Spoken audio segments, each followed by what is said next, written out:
Here we are. Here we Finally. This is new.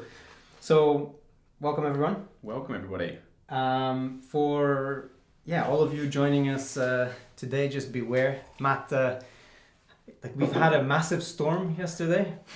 Well, last few days here in Portugal. Last few days, and Matt had to drive quite a few hours, and dodge flooded roads to get here. So that's why we're persisting, even though we're getting some power cuts because of the storm as well. So just be mindful if the stream suddenly just goes off. That's the reason why. Yeah, for context of my drive, this drive should take 2 hours. I left on time, and my house there's a down the bottom from my house is a stream. It was flooded, couldn't cross. Went to another area where I can normally cross. That was flooded. I've never seen that flooded. So then I spoke to this old boy, and he said there's one other route you can try. It was essentially this goat path. 25 k's of goat path through the hills. Actually, an area that I run, so luckily I kind of knew it fairly well. And then eventually, after navigating some fallen trees, got on the tarmac and raced here. Just arrived, and what with this being our first one, a few technical hitches. There's some babies in the house. Yeah, but here we are, and it's good. We're doing it. Yeah. So I think for those of you wondering why we're doing a live stream, I think this year we want to give it a try to find kind of a new medium to answer your questions, to kind of connect with people, and later on we'll maybe be doing them with our biologists about a certain project and so on. So we're still sort of figuring out the format, and the reason we didn't announce it earlier on is because we kind of just want to try it like lower stakes, lower risk. But we do really have the ambition to live stream more this year and to give it a proper crack. Maybe also connected to that, we should talk about the meetups that we want to do. Yeah, so we were at the beginning of December, wasn't it? We had a member meetup in Copenhagen, and member meetups is something we've wanted to do for years, haven't we? We've been talking about it and never getting around to it. And you were living in Copenhagen, and you had a week or 2 weeks left there, and just before moving back here to Portugal, to this quiet rural area, which wouldn't be an ideal place to have a member meetup. So you were like, hell, I'm in a big city, let's do one. And it was really cool. Yes, it was. You threw it out there last minute, but we got around 30 people. It was myself, you, and Deli, and Yulia, your partner, and your new son as well. And it was lovely. It was really cool. I almost regretful we didn't do it earlier. It was just we did a short presentation, sort of some updates on Mossy, etc. But it was just really nice. Then after that was just sitting down and cake and coffee with members and just shooting the breeze, chatting, meeting new people. Yeah, it was really wonderful, and a lot of good feedback, a lot of good ideas came from that. For me as well, right at the end of the meetup, lovely member called Tobias, he approached me and said, while you were talking about your project in Portugal, I realised that I'm going to be on holiday in the Mirror area where your project is. Can you give me some GPS points so we can go and visit some sites? And I was like, no, just send me an email and I'll drive you around. And about a week after, I think it was about a week after, 2 weeks after the meetup, I'm there with Tobias and his partner, and we're taking him around the project, and it was just so cool. You might get a lot of emails. yeah. Moving forward. Yeah, right. I should get that. Yeah, but for me, I've run into people randomly, on a train or something like that were like, oh, you must hear it. I watch the videos and so on. But this was kind of different because, we made a plan to be in a room, and actually I've never met so many members in one go, and that was really special to just hear everyone's thoughts and have this real kind of feeling of understanding about how people perceive our projects and so on.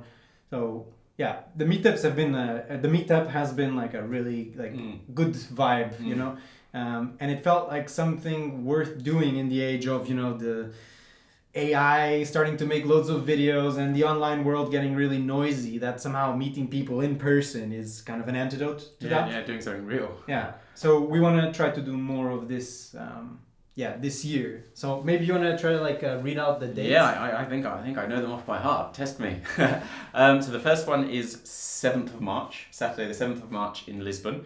And we're doing that first one because we're actually having a team meetup, Mossy team meetup, some days before. So it won't only be myself, Duarte and Deli, who were at the Copenhagen one. There'll be other members of staff there, which will be really cool. So that's the first one, 7th of March in Lisbon. Then it is 23rd of May in Vienna. And Vienna is actually quite close to one of our projects in Slovakia.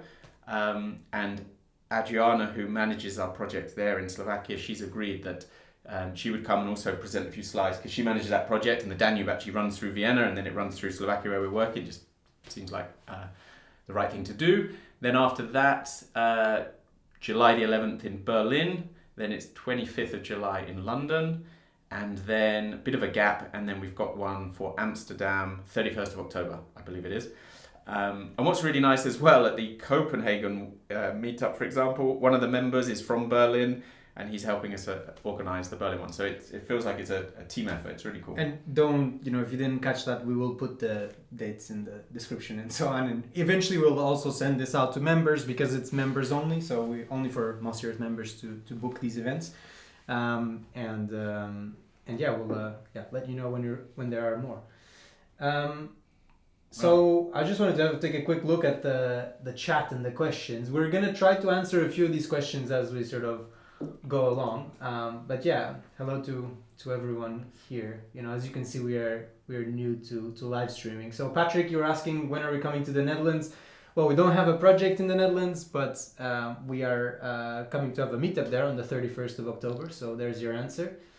And I see Slow Mobius with the 10 Canadian. Thank you very much. What you guys do, everything you do, you guys are an inspiration. Yeah, thank you. That's always nice to hear. Thank you. Let's see, some more questions. Is there a consensus on the favorite cheese of the Mossy Earth team? I don't eat cheese, and I don't think Matt does either. I'm afraid. I know that Teresa, the other day when we were in the lands, she likes a good sheep cheese, I want to say. It was her neighbour's goat cheese. Goat cheese. Handmade, all wrapped up in a little tin foil. From, I imagine that was her neighbor. Very good. Cool. And let's see if you need any American projects. We actually have an American project that should be coming your way, a video this year about this. It's in Colorado. But thank you very much also for offering the help. And yeah, I'll try to get back to some questions in a bit. And maybe now, I think it'd be worth it to chat also how we're going to try to change things this year. So one of the topics I thought that would be worth discussing here on YouTube is what we're going to put out here on YouTube. So as many of you know, last year was a bit crazy for me. I'm the main person doing the videos. So my dad died and I had a kid. And so, it was a lot of running around, really hectic. Still tried to make some nice videos. Actually ended up making some really long and elaborate videos as well in amongst all of this. So that essentially we only got 9 videos out to you last year, which, the previous year was maybe around 12 or something, and the year before was probably around 20 something, and the year prior to that as well, 20 something. So I think as much as I like to go in depth into some of these stories, I think I'd really like to try to increase that. So this year we're making some plans to rely a little bit more on our ecologists that are visiting these projects anyway to film some of these stories and bring them to you. So they'll be doing the filming, I'll be doing the storytelling together with them, so we can really kind of increase the amount of project exposure that you will get this year. So that's what's going to happen on the main channel. We're aiming for around 20 videos this year. And alongside that, we're also going to try to do a few shorts. YouTube keeps pushing us to do shorts. I've mixed feelings about them because, they are, a little bit kind of brain numbing sometimes when you're scrolling, but they are worth our time, I think, in the potential they have to allow us to reach new audiences. So we're going to invest some time to make a couple of shorts for every main channel video that we make this year. So you should be seeing a few more of those pop up as well on the main channel. And of course, we've talked already about doing these live streams. The intention right now is to do a live stream a month. We will announce it more in advance so we can gather questions from our members and really get into more depth. I want to, get some biologists on there. I'll do quite a few of them with Matt. We'll try to get mix it up a bit. But yeah, we'll see how the medium works for us because we've made, I think we've started, Matt, 2 podcasts or something like this before, and we've generally I thought gotten busy or we're notorious for being unable to stick to a schedule. So just because we're both quite busy, and going back to your point about not only sadly did your father pass and you've had a son, but video, for those who don't realize, it's a full-time job for you and it's a full-time job to run a company, so you're juggling many things at once, so it gets busy. Yes, but this year we're bringing in reinforcements, so hopefully it's gonna ease up and we'll be able to do those live streams. So it's an ambition. That's maybe the way that you can you can view that. And then we also have a second channel. For those who don't know, it's the Mossy Earth Field Notes channel. There we have this more sort of lower burden in terms of editing, so we make it really simple. We just publish kind of almost raw from what our biologists film on the ground, and we're aiming to do 2 videos per each one of our teams per quarter. So that's more or less what we're trying to do. So we have 4 teams, and then whenever we have some international projects that we can cover as well. So international projects is any kind of partnership project that isn't actually like our team that's running the full project. Then also this should show up on that channel, and we also do a lot of shorts there. So that's already that process has already started. Actually, on the reefs front, we've been posting them for a few months, but now all the other hubs also are posting these. And essentially there you can expect around 2 shorts per hub per week. So it covers, like, sometimes it's just showing you some of the wildlife that's there. Sometimes it's like giving you insight into something that's happened at a project. I think they're actually really interesting. So I'll just add where the 4 teams. So these 4 teams, for those that haven't been watching our field notes, is Ecuador, Indonesia, Portugal and Scotland. And the feedback I've been getting is, like, if there's a particular project that really resonates with you, you can follow its progress, because there's so many intricacies with these projects and updates, and it's just a nice way to be, if you're really into the coral, or you really want to go down the rabbit hole about what we're doing here in Portugal, you can. They're really good from that. Yeah, we've noticed also that, like, when new members give us feedback, there's like about 25% of them are saying that they're watching it, so it seems to be quite important for a group of people. So I think it's really nice that we're able to do this and that people find meaning in this. And some of these videos actually get quite a few views, which is pretty cool as well for such raw, direct from the horse's mouth kind of videos, And just a final note, all our 4 teams also have now their own social channels where we are posting these videos. So these are to help communicate the projects locally. We'll also put them all in the description here of the live stream. And I think it's a nice way for them to sort of speak a bit more directly about the project and for the communities that live around those projects. So we've got Wilder Reefs, Indonesia, Wilder Usuni for Ecuador, Wilder Mirror for Portugal, and Wilder Firths for Scotland. And Portugal has an English and a Portuguese version. That's just on Instagram. I believe so. Yeah. Maybe we're not fully informed on this matter. I think so, yes. I know that there's a Portuguese videos coming up.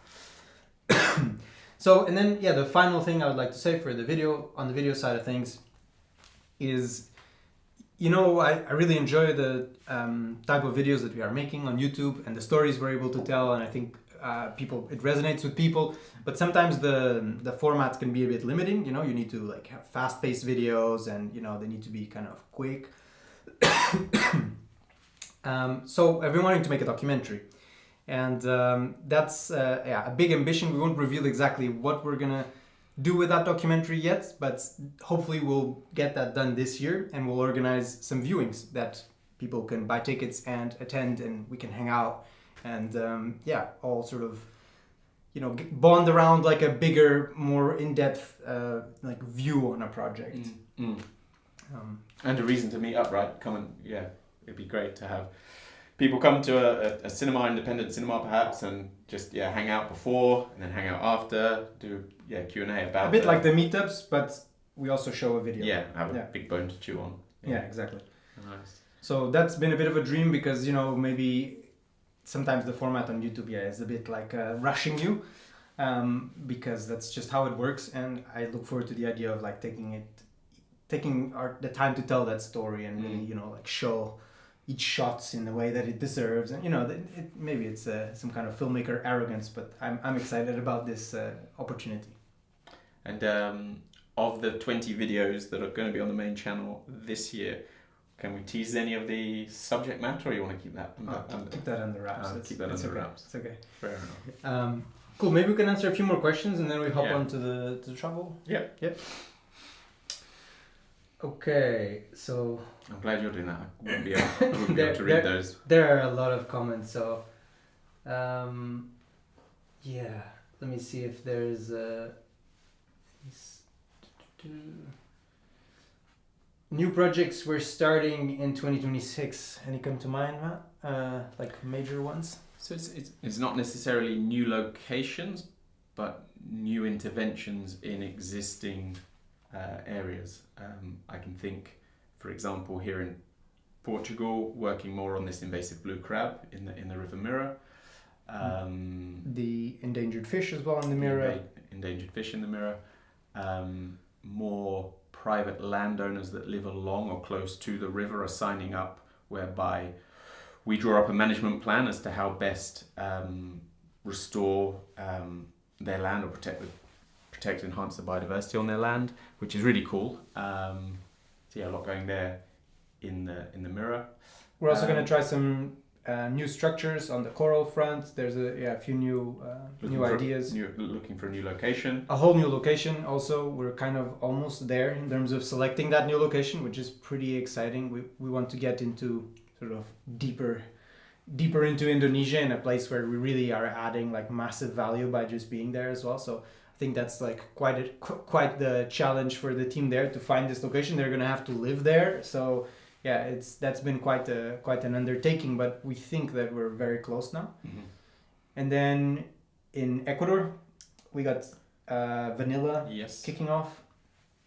Sentinel trees. So vanilla, we're going to help some people in the community to grow vanilla, which is a crop that can be grown without damaging the rainforest. So it's kind of a reason to keep the rainforest standing.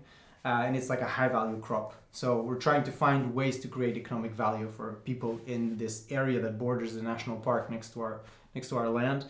But of course, a lot more on this later. So that's one.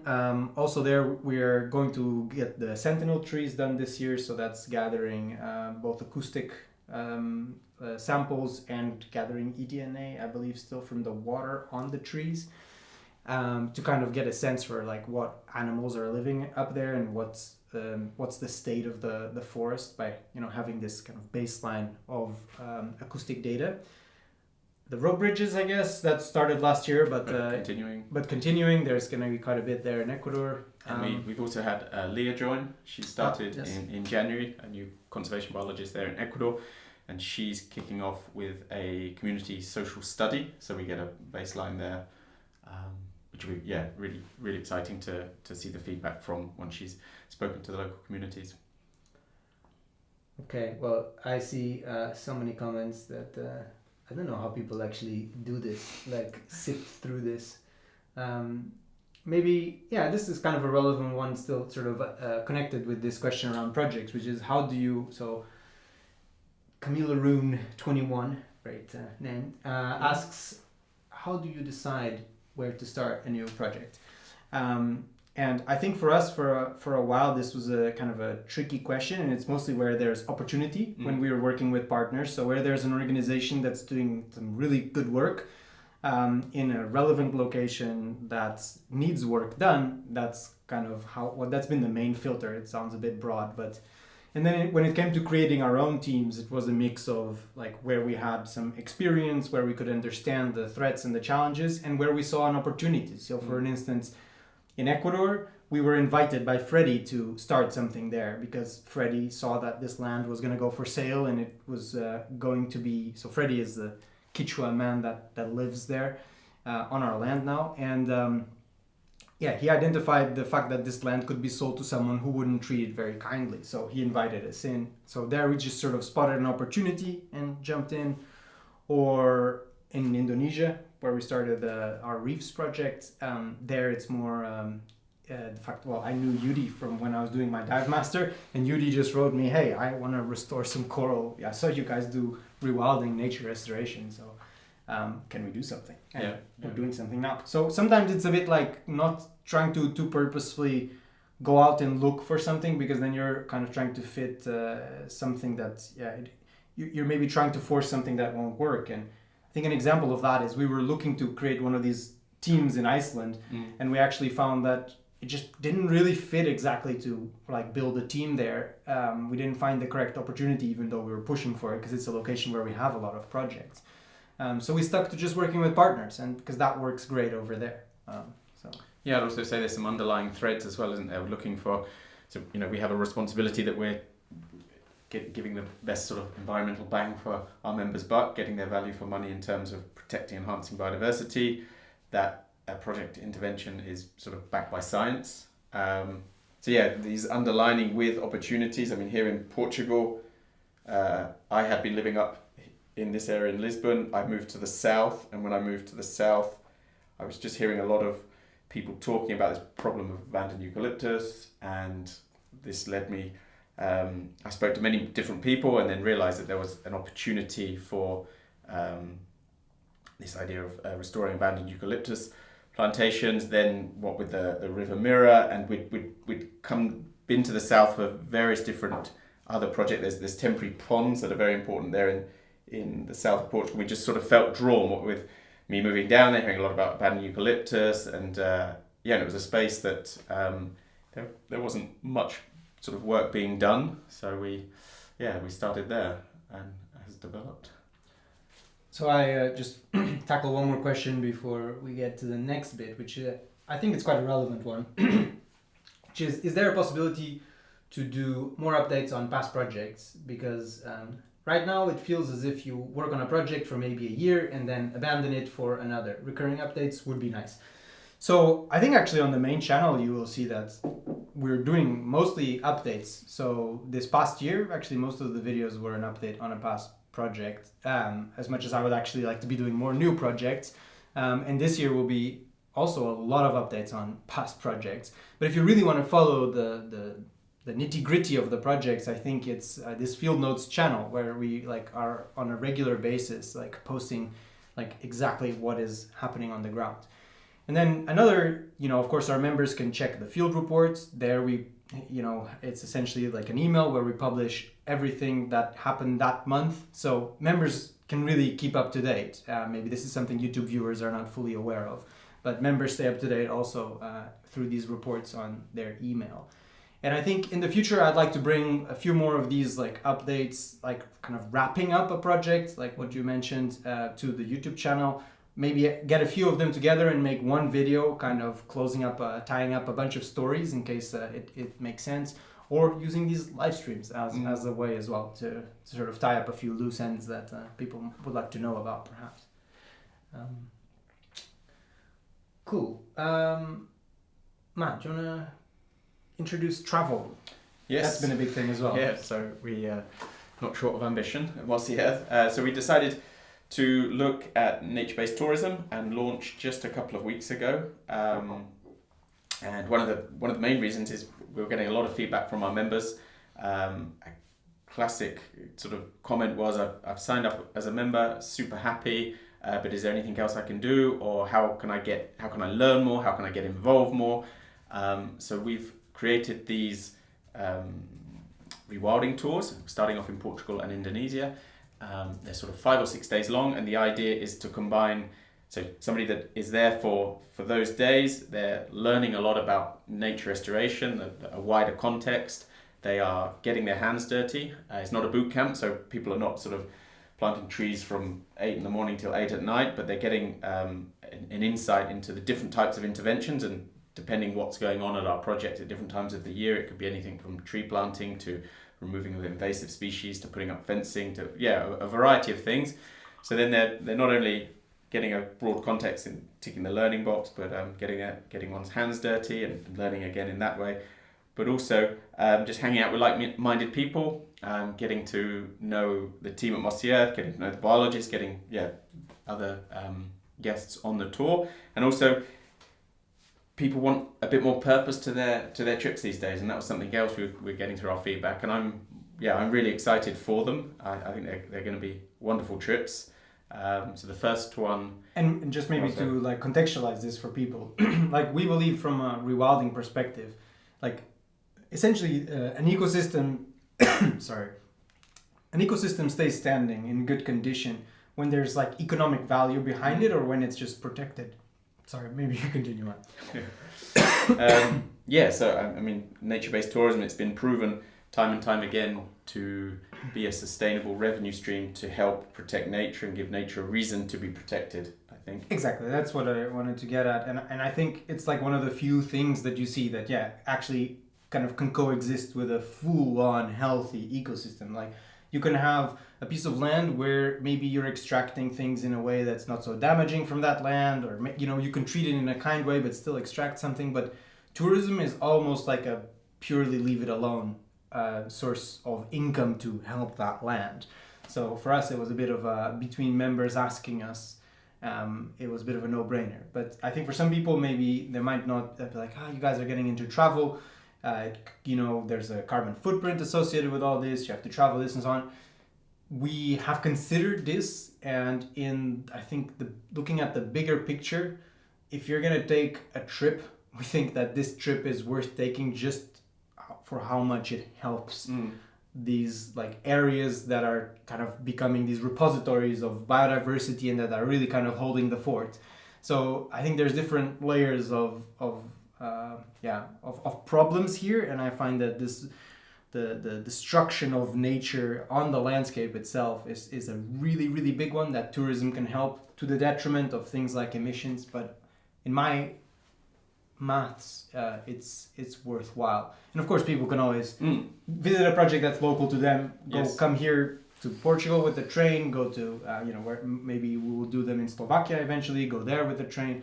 Like I've done all of Europe by train, so I'm well aware that it is possible, and it's actually quite a nice way to travel. So that's also possible if people don't want to actually get on a plane to get there. Yeah, and funnily enough, we launched a week or 2 weeks ago, and say on the Portugal trip there are 3 Portuguese people joining, so they'll be driving down or taking the train, and it'll just be really a nice opportunity to show the work that we're doing, inspire people, learn a little, meet. It's going to be a really nice opportunity for all. Cool. And then the travel for now, we've are we gonna actually, I don't know this, are we opening this up to non-members at this stage? Okay, so we'll also include the links in the description if people want to book. Yes. We have a few trips open, but not loads of them, because we're taking it easy, trying to kind of learn. Year. And we'll launch more trips as we go, either with partners that have been asking for this or at our own hub locations. Yeah, so at the moment, for this year, for 2026, we have 3 6-day trips to Portugal and 2 to Indonesia at the Coral Restoration Project. Cool. Maybe I can read off a few more questions. Yes. So I see a question here that hits a sore spot, which is, do you need planning permissions to do your rewilding work when you're working on someone's private land? I mean, permits is like, this is our life now. And once we've built teams, we realize that you need to get good at permits. It's like we don't want to do things the wrong way and like just do kind of cowboy rewilding, and disregarding the permit system, because this will backfire eventually, because regulations also protect nature, right? And sometimes it's a real pain to like deal with this stuff. Yeah, and in the question it said private landowners, but I would say more of the pain point is from the public, isn't it? And particularly in but on private lands, areas, you still need sure like the permissions to do everything, right? Sure. So I mean, earlier we were speaking about this idea that we have for our land in the Mira around creating a endangered species breeding center, and you were already saying, what's gonna take time is gonna be all the permitting. It's not whether we can mobilize and get the thing done. The urgency of the matter, all these, it's just gonna be like the permits are gonna be a major hurdle. So it's. I mean, here in Portugal as well, where we're working, there's 2 protected areas that have different governance. So you've got those, and then our land sits within a protected area. So there's licenses and all sorts of levels, and we're having the same problems, or have had the same problems in Scotland. So it is a big part of what we do. there's like a connected question, which is, have our projects ever failed because permits and legislation? I think Delayed massively, yeah, but delayed. I don't have one, like, nothing comes to mind for like failed because of that. Maybe we didn't set out to do something, and we're definitely waiting on permits for some stuff we want to do. So for a long time. So sometimes we submit stuff and it's very like frustrated. a year or more, you know. So yeah. I think so. So not only are sometimes these public bodies they're big systems that move very, very slowly. I think an element of it is that in some areas we're relatively new to the game, and there has to be a level of trust of like, okay, are these guys gonna do what they're saying they're going to do in their project management plans? A lot of these bodies are massively underfunded as well, and like understaffed, and you know there's like a few people there trying to make a lot of decisions. So yeah, we're also trying to build those relationships and like I think once you have a foot in the door, things will get a little easier. But yeah, a big headache for us. So we have a question which is, with all the turbulence on the geopolitical landscape, does that impact your activities at all? I mean, I don't think at this point, not yet. So for now, it's okay. I mean, maybe currencies fluctuate up and down. That changes how our contributions go into our budget. You know, but I mean, I wouldn't say that it has. I mean, I know one of our biologists was a bit nervous to go to the US now, just because of recent events. But I think ultimately not yet.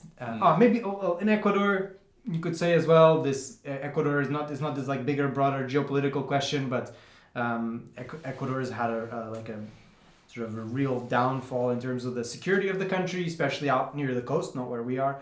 And I think that's made us a bit more nervous and cautious, and like really, on how to approach doing travel and trips there, and sending our own biologists there and having our team there. So we just kind of have had to pay more attention to a few things. But broadly speaking, I think I think we keep up to speed on what's going on, but at the moment it's not influencing any decision making. So are there countries that are less attractive to Rewild because of permits? I love how this live stream has become like a permitting thing.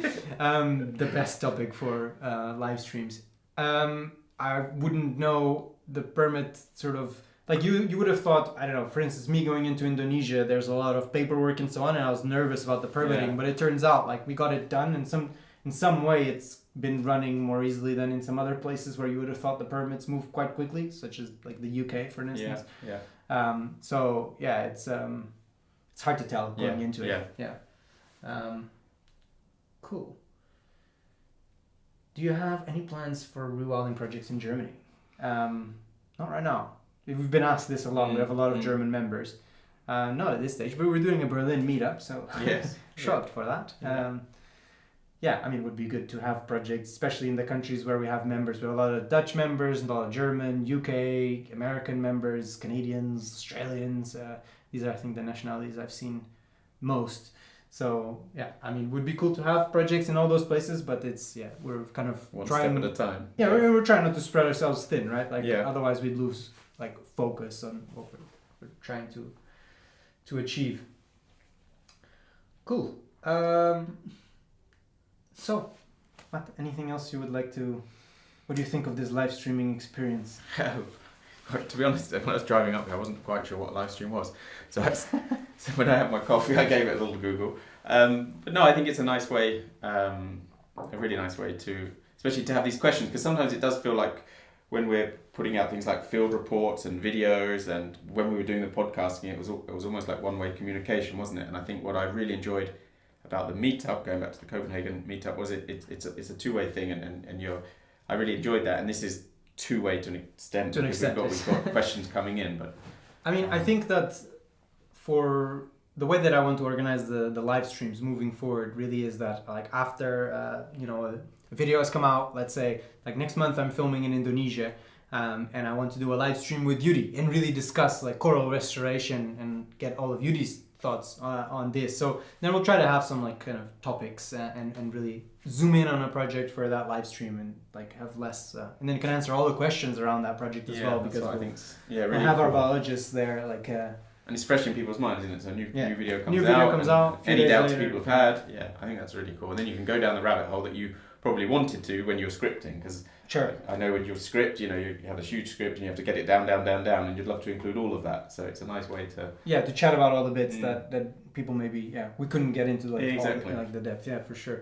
And and I think that also we'll announce them more in advance and have members submit questions so that we can sort of get members' questions about those projects first. I think it'll be a nice new way to interact.